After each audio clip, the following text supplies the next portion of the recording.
Okay, and how do your admissions work? We have a rolling admissions, which is also unique because if your child would turn 3 in November, you can call and they can start school right after they turn 3, right after their 3rd birthday. So you don't have to wait till the next school year. That's very unique. And talking about the socialization and the need for kids to get in preschool at a younger age, we started a preschool program for 2-year-olds because we know that through studies that the earlier the children get involved, the better chance they have of being academically successful. So, our parents were kind of saying, can our children enter preschool a little younger? So that's why we started our preschool program for 2-year-olds, which really, it has a bit of an academic focus, but, they are too, so it's more about getting them used to being away from mom or dad, and the socialization piece we see is just as important as the academic piece when you're entering children into preschool and eventually kindergarten. And we have at the Early Learning Institute a great success rate. Right? We have over 70% of our children enter kindergarten with minimal or no supports. And the average of other providers is around between 20% and 50%. So we tend to have a 70% average, which is great because these children are going into school and they're really they're equipped to start learning right away. Because some kids may enter kindergarten and they may not have gotten that socialization piece, so they kind of are equipped all around to kind of enter kindergarten ready to learn. Now that 2-year-old program, that's just once a week, right? Yes, actually at our Ohio Valley Center, which is here in Kennedy Township, that is 2 days a week actually. You can Starting next year. Starting next year. And then it's also 2 days at our South Hills Center, which is in Castle Shannon. And a lot of the social butterflies come to that as well. Yeah, they transition into there and make that nice little segue. Nice little segue. So we try to boast a continuum of care, starting from a child that may enter our program through the early intervention services, transfer maybe into baby butterflies, social butterflies, and eventually into our preschools. Okay. Do you want to tell us a little bit about the the summer programming that you have? Yes, we have summer programming this year, and it will be 5 days a week. You could choose full day, or you could choose 5 a.m. half days or 5 p.m. half days. And we're going to have themes like under the sea, outer space, dinosaurs, lots of hands-on activities, going outside a lot, just getting the children, hands-on and fun-based learning activities. That sounds great. So I know all of this needs some funding. Mm-hmm. So why don't you tell us about some of the events you have coming up that is going to provide some of this funding? Sure. We actually receive support from individuals, corporations, through foundations in Allegheny County, and also through government funding. But to supplement some of the costs in both of our programs, in our early intervention and our preschool programs, we have some special events. We actually have one coming up. It's called Take Care with TELI, and it's featuring Jennifer Antkowiak, who's really big on being a caregiver and also taking care of yourself, which is some of the challenges that our parents face, especially those with children with some kind of delay. It can be really stressful on the caregiver, and in some cases the caregiver may be a mom or dad, or it could be a grandparent, aunt, uncle.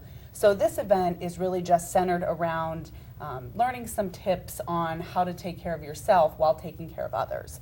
It's at Amici Banquet Center on May the 5th, which is a Wednesday, and it begins at 11 a.m. and we should wrap up around 1 o'clock.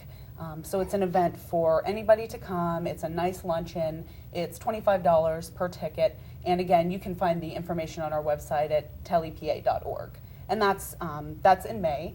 And then we also have our 13th annual 4Kids Golf Benefit, which is Monday, September the 20th at the club at Nevelwood. This will be our second year at the Nevelwood course. Everyone had a great time last year. We have a lot of corporate sponsors that do some foursomes, and we also have individual golfers. It's just a really great time, and it's for a really great cause. We also have something called our Jewel Ball, which will actually be in the spring of 2011. So look for information on that. But we do these special events not only as a fundraising piece, but to really get the word out about what we do. That's a huge focus of all of our programs, because starting from the infant and toddler piece, we want people to know that it's okay to have questions, to maybe you just think something isn't right. So our big focus right now is really outreach, letting parents know that it's okay, and then if they do get involved with us, taking them through the entire process. So that's something we're really focusing on right now. Okay. It's probably one of the things that we didn't mention, and unless you did and I missed it, was all these services are free. So there is no charge to any of the early intervention services. There's a slight charge to social butterflies and to baby butterflies and the preschool, but it's minimal. And they also have some scholarships available or some additional funding for some families that it might be prohibitive. They wouldn't be able to attend if it didn't, but they meet financial guidelines that can be covered, or at least a portion of the tuition could be covered. Right. And we've actually, one of the big reasons that we're able to give scholarships to the children in our preschools is through the EITC tax credit program. And that's the Educational Improvement Tax Credit Program. And what that is businesses can give a donation to us and receive a tax credit. So while it's a good business decision, it also allows countless numbers of children to attend our preschool, because we've seen, I know from a fundraising standpoint, we've seen requests for scholarships go up significantly. I would say in the first 3 months of this school year, we were almost at what we were the entire year last year for requests because of the challenging times. And I think it's great that we're able to offer that to children, because if you can, it's ultimately the children, and then eventually it becomes a taxpayer issue. Studies show that early intervention services and early education services, for every $1 you spend now, it saves between $4 and $16 in the future on court costs, on special education. So it's really, early intervention, early education is really a no-brainer. But that's why we try to involve the community on individuals, corporations, anybody who's willing to get involved. We really like to rally around the children, because at the end of the day, it's really about the kids. So talking about that, what are some of the volunteer opportunities that you can get involved with at your organization? Sure. We have volunteers at all levels in our programs. We actually, in both the preschool program and the early intervention program, we actually have partnerships with local nursing students. So it's a great way for them to volunteer, but to also get involved in their field. As far as general volunteer opportunities, our special events always need volunteers. We have volunteers in the classrooms. I know we have a great relationship with Robert Morris, which is close by. Some of those students have been able to come into the classroom. And then we also need help, in my department in fundraising and PR. And for anybody who's willing to get their hands dirty, we've had groups come in for Days of Caring, do landscaping, paint, anything you'd like to do.